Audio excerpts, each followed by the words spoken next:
Hello and welcome back to Chapeauetry. It's Burns night, so I'm wearing the tartan hat.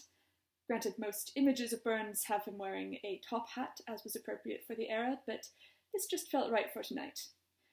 And I'm going to read a poem that is not the one that you'd expect, because customarily on this night, one would recite Address to a Haggis.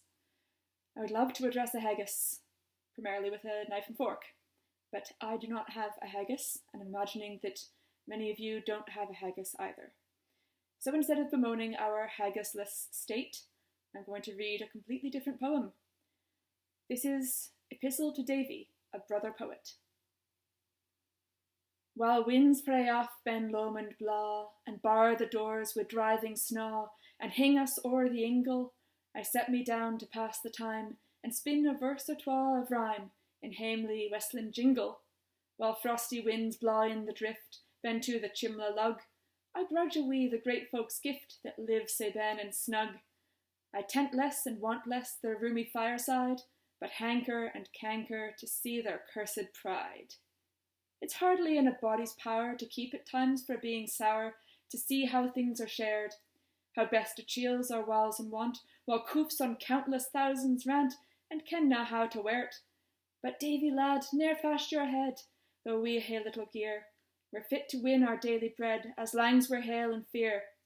Mair speer na, nor fear na, old age ne'er mind a feg. The last o't, the worst o't, is only but to beg. To lie in kilns and barns at e'en, when banes are crazed and blood is thin, is doubtless great distress. Yet then content could make us blessed, even then sometimes we'd snatch a taste of truest happiness. The honest heart that's free fra intended fraud or guile, however fortune kick the ba, has I some cause to smile. And mine still, you'll find still, a comfort this nae sma. Nae mair then we'll care then, nae farther can we fa. While though like commoners of air we wander out we know not where, but either house or hall, yet nature's charms, the hills and woods, the sweeping vales and foaming floods are free alike to all. In days when daisies deck the ground and blackbirds whistle clear, with honest joy our hearts will bound to see the coming year. On braes when we please then, we'll sit and sough the tune, sin rhyme till it will time till it, and sing when we hae done. It's no in titles nor in rank, it's no in wealth like Lunnon Bank, to purchase peace and rest. It's no in making muckle mair, it's no in books, it's no in lair, to make us truly blessed, if happiness hae not her seat and centre in the breast. We may be wise or rich or great, but never can be blessed. Nae treasures nor pleasures could make us happy lang, the heart's eye, the part eye, that makes us right or wrang. Think ye that sic as you and I, wha drudge and drive through wet and dry wi' never ceasing toil, think ye are we less blessed than they, wha scarcely tent us in their way, as hardly worth their while? Alas, how oft in haughty mood God's creatures they oppress, or else neglecting all that's good they riot in excess, both careless and fearless of either heaven or hell, esteeming and deeming it's all an idle tale.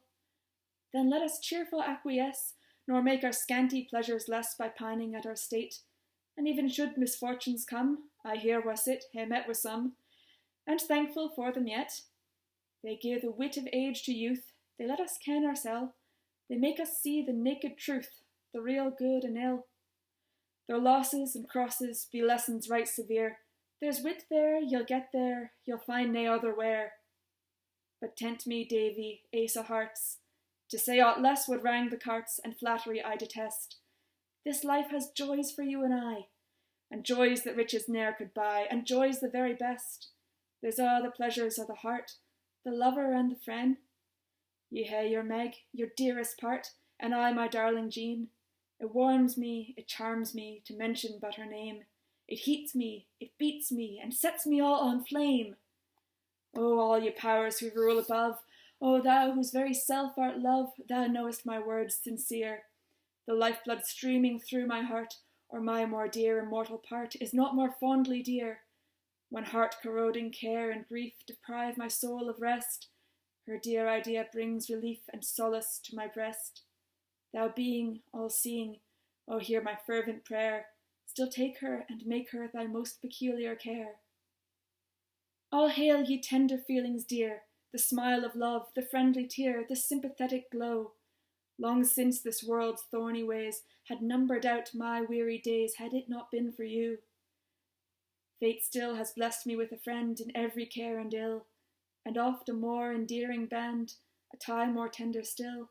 It lightens, it brightens the tenebrific scene, to meet with and greet with my Davy or my Jean.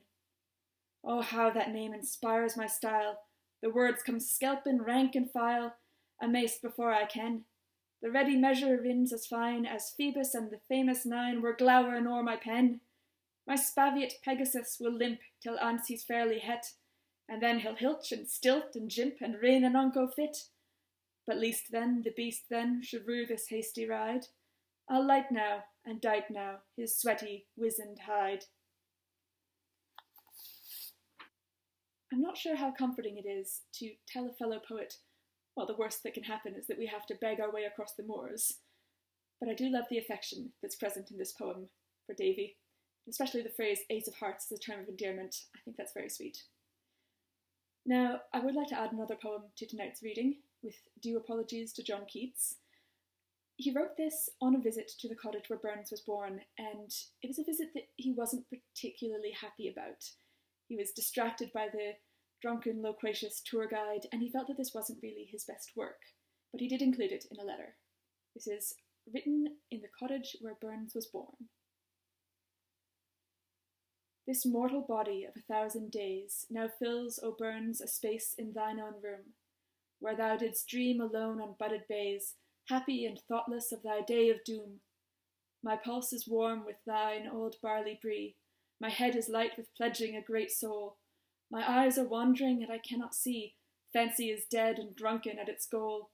Yet I can stamp my foot upon thy floor, yet I can ope thy window sash to find the meadow thou hast tramped o'er and o'er.